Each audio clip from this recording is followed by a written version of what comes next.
Sir मेरे को ये पूछना था कि जैसे कम से कम 8 से 10 साल के लिए यदि हम निवेश करना चाहें तो वर्तमान समय में अभी जो समय चल रहा है उसमें हिसाब से कौन से फंड में निवेश करना ठीक रहेगा, और दोनों तरह के लिए बताइएगा सर, लमसम इन्वेस्टमेंट और एसआईपी दोनों तरह के लिए प्लीज।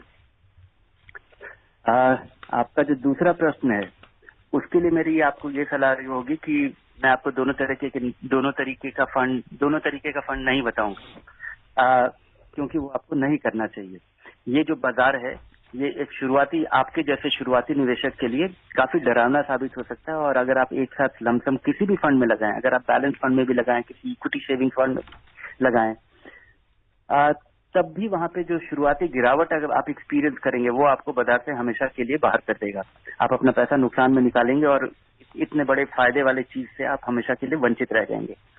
तो अगर वो लमसम अगर आपको लगाना हो तब भी उस पैसे को 3 महीने में, 6 महीने में, 9 महीने में, 12 महीने में उसको स्प्रेड करके लगाना चाहिए।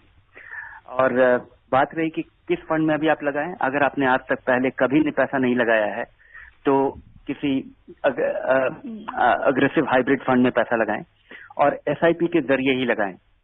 पहले साल का एसआईपी जो आप लमसम कह रहे थे कि अगर आपके पास 5 लाख रुपया और हर महीने अगर आप 10,000 रुपये लगा सकते हैं तो आप 60,000 रुपये का पहले साल का एसआईपी कर दीजिए।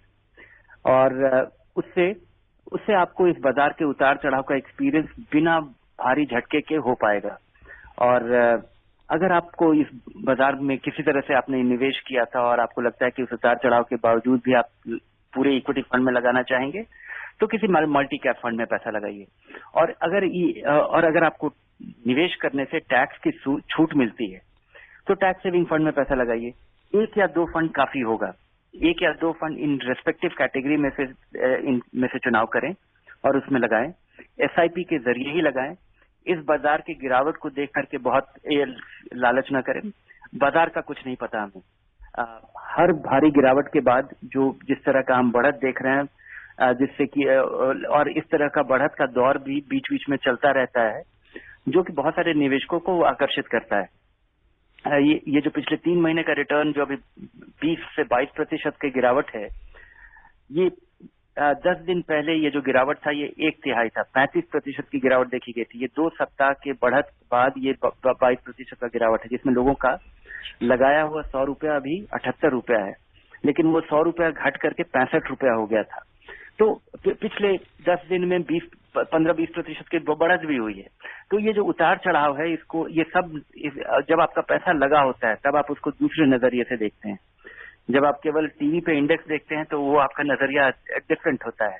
जब आप देखेंगे कि 100 रुपया आपका घट करके 65 रुपया हो गया है तो बड़ी चिंता होती है। तो मेरी सलाह होगी कि एक रूल बनाइए और उस रूल को कभी वायलेट मत कीजिए। और वो रूल है कि लंबे समय का पैसा ही आप लगा रहे हैं, किसी डाइवर्सिफाइड व्हीकल में लगा रहे हैं, शुरुआती निवेशक कंजर्वेटिव व्हीकल्स में लगा रहे हैं और कभी भी एक साथ पैसा नहीं लगा रहे हैं।